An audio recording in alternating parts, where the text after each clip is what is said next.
what's the knowledge of pediatrician regarding probiotics in Saudi Arabia, then conclusion. Well, the probiotics is the power of microbiota. Hippocrates said all disease begins in the gut. Yes, he's true. He's very true that كل الأمراض تبدأ في الgut because of the gut microbiota, and the healthy adult account up to 100 trillion of bacteria in the gut, while the human possesses around 23,000 of the gene.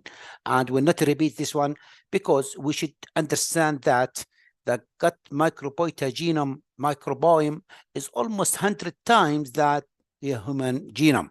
So we believe that 70% of the immune cells are present in the intestinal mucosa.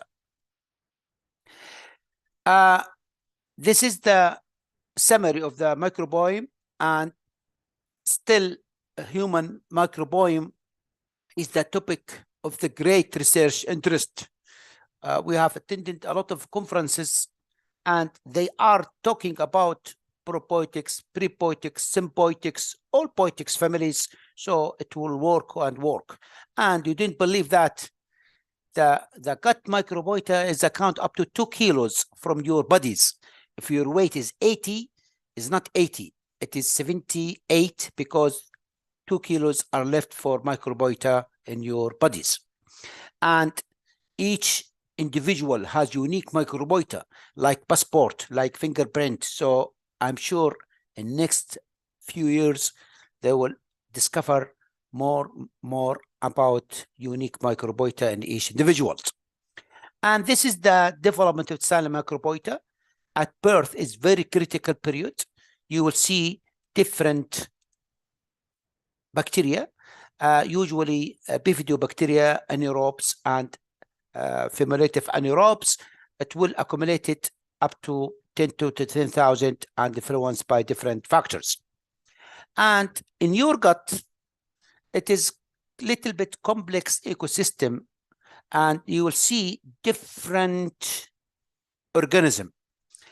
The most thing that in esophagus you didn't have gut flora, in the stomach mainly candida, in the duodenum mainly bacteroid, in the jejunum mainly bacteroid, while in the colon you will see bacteroid, bifidobacteria, clostridia, so different. So in each one they have different anaerobic generation and aerobic generation. So this is why we need to understand what these gut bacteria in your system.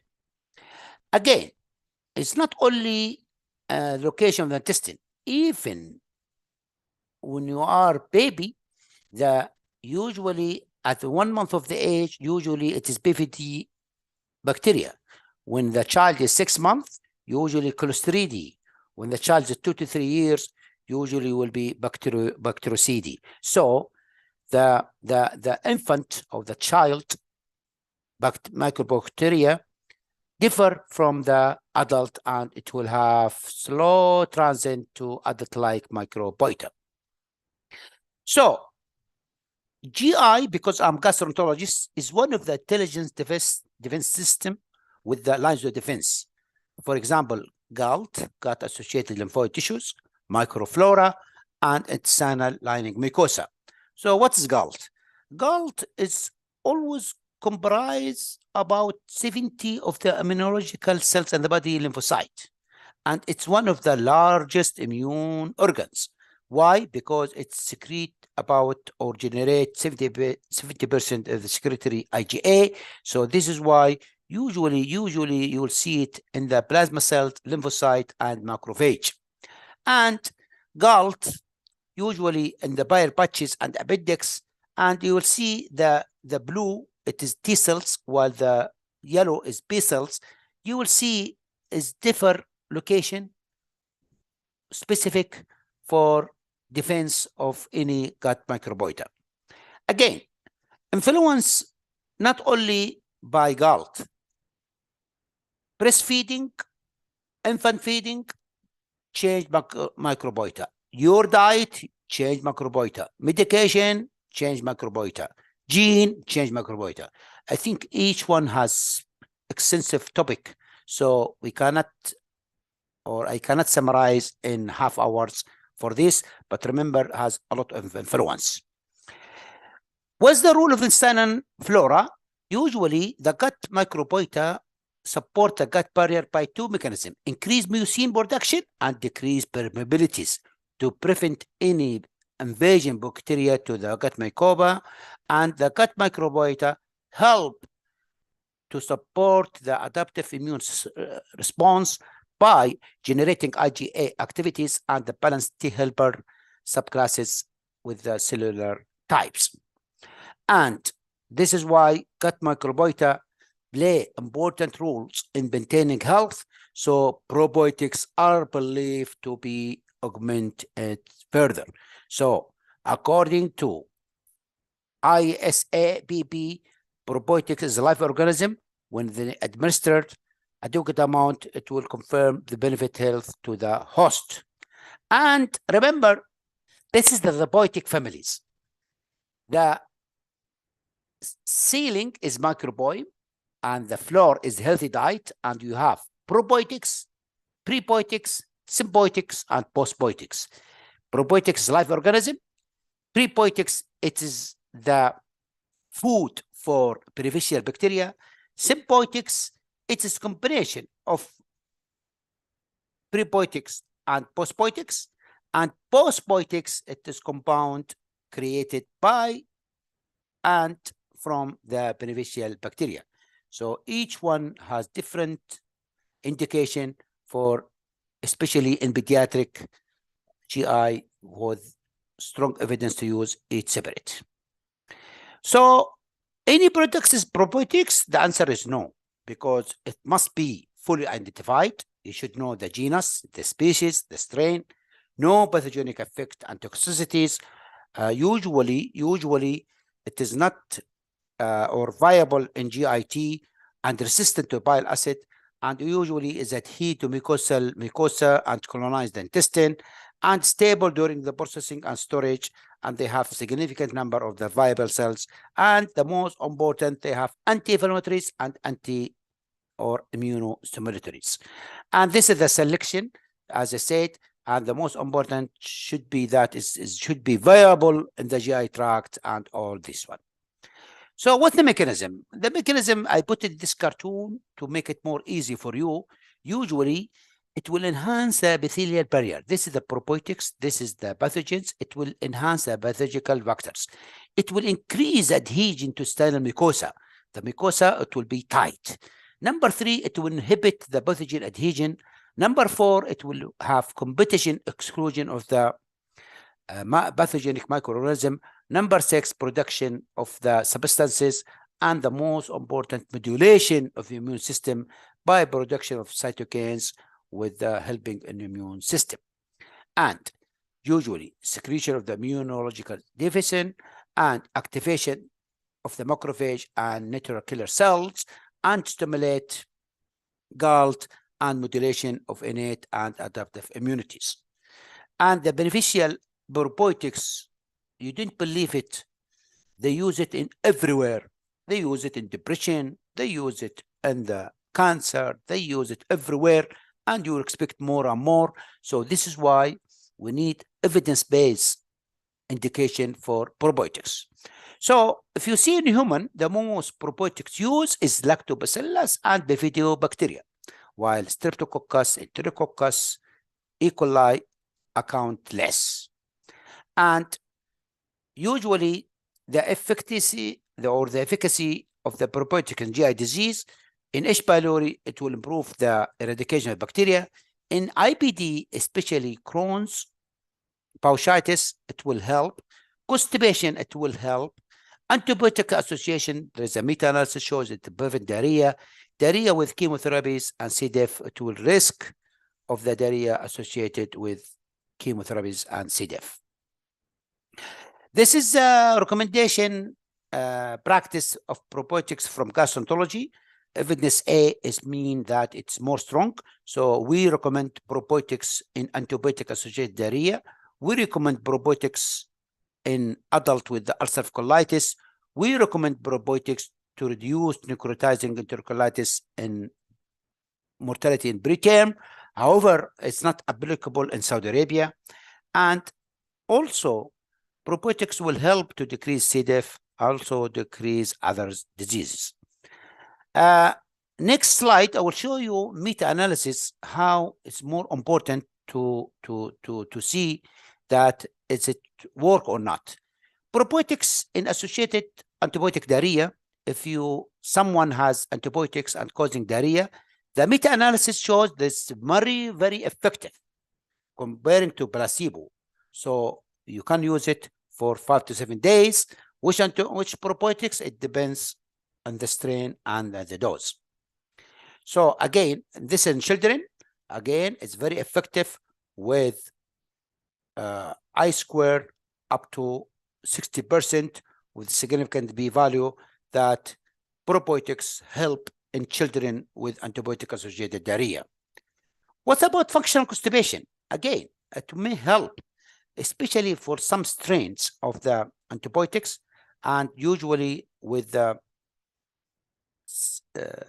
favor the probiotic rather than control, but until now, we need more data to treat constipation with probiotics. What about Helicobacter eradication? Yes, it works, probiotics in this meta-analysis, and it showed that much improved favor probiotics with I-square around 22 with the p-value 0.6. So this is why you can use probiotics as adjacent treatment. You cannot treat it for single treatment. You can together with the treatment regimen of the H. pylori. Infantile colic, this is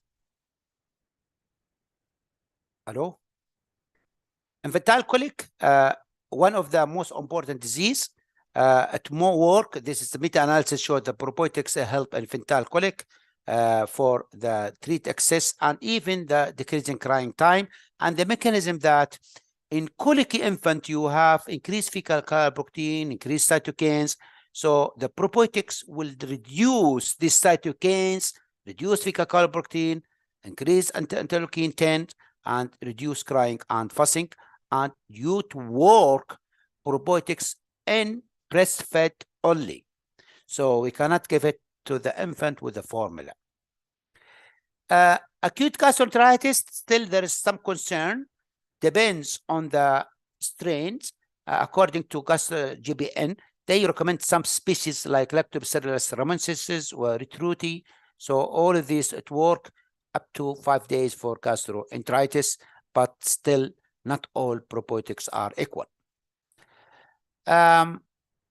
Also, it will reduce duration of diarrhea, and again, the mean difference of this one is -22, and it will favor the experimental, which is probiotics rather than controls. I can skip this one. So, regarding probiotics and necrotizing enterocolitis, necrotizing enterocolitis is one of the serious complication infection in preterm. This is Cochrane review, and they found that reduced risk of severe neck with a risk ratio about 0.4 and reduced mortalities with the risk ratio about 0.65. However, if you see the network eligibilities, the more circle is mean the more patient, the more bold it means the more studies that it work. But in our centers in Saudi Arabia, still not applicable because of the safeties. Even it work to prevent mortalities in the ICU or preterm infant. And this is the meta-analysis showed that you can use prophylactic probiotic in preterm infant, and this is a systemic review of that. It will have effect on mortalities. You see mortality is less with the probiotics. It affect on necrotizing enterocolitis and even an effect on sepsis. But the main problems is which probiotics to use, what's the dose, and what is the protocol administration. Still, they are working on it to make it more standardized work. There is effect on the acute diarrhea. Another studies that Bacillus cloacae has good safety profile, and even here if you compare to urinary diarrhea and urine with hospitalization, is better than other probiotics. And again, this is Bacillus coalescei. You see that the day of the treatment or the duration of the treatment comparing to viral diarrhea and antibiotic-associated diarrhea is better. And if you see before treatment, after treatment was significant in the form of the vomiting, abdominal pain, and bloating. And this is a large multi-center studies, around 3,000 patient commitment treatment with the oral rehydration, zinc, and antibiotics. So Bacillus coalescei has been effective as adjuvant treatment for acute diarrhea, and they have good safety profile. I can skip this one. So we conducted studies around the kingdom. We test knowledge, attitude, and understanding probiotics among pediatricians in Saudi Arabia to see what their practice. Unfortunately, almost 50% they know the definition, while more than 50% they didn't know what is probiotics. So when I asked them about probiotics are alive, almost 50%, while 20% they said it's dead microorganism. Around 30% they didn't know what the definition. So at least we know what's the knowledge of these probiotics. When I ask them which system you've been involved, most of them they said we use it for GI system and immune system, which is correct. When I ask them why you prescribe it, most of them they said you have to improve digestion and to improve immunities and to prevent duration of the antibiotics. And when I ask them, do you use it before meal or after meal? Most of them, they said, we use it before meal, which is correct. And we ask them which antibiotics or which probiotics you use it. Most of them, they said Lactobacillus rhamnosus is the most microbial species in probiotic strain. So we found significant difference in knowledge and practice pattern exists of probiotics among pediatricians in Saudi Arabia. So at least we have local data. So we may put guidelines when you use this medication. And identification of this knowledge gap may be useful to develop educational materials to improve proper definition, knowledge, and use of probiotics. So in pediatric, strain specificities, dose, matrix, duration, indication, safety, still limit to probiotics administration in pediatric population.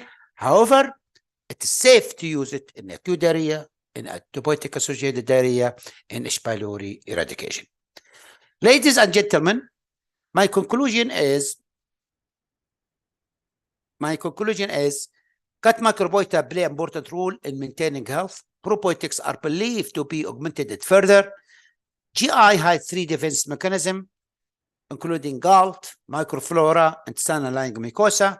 The mechanism of the probiotics on immunomodulation, that is secretion of the immunological defense, interaction with dendritic cells and toll-like receptors, activation of macrophage and natural killers, modulation of the innate and adaptive immunities, and you have beneficial effect of probiotic and pediatric, especially in antibiotic-associated diarrhea, in diarrhea-associated with C. diff, infantile colic, gastroenteritis, necrotizing colitis, and ulcerative colitis.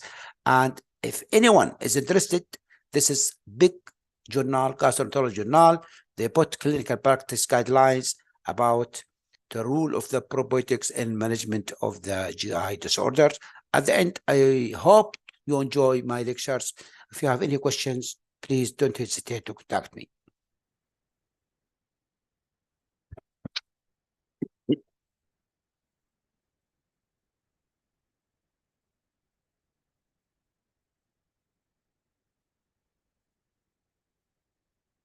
Hi, Mr. سعيد.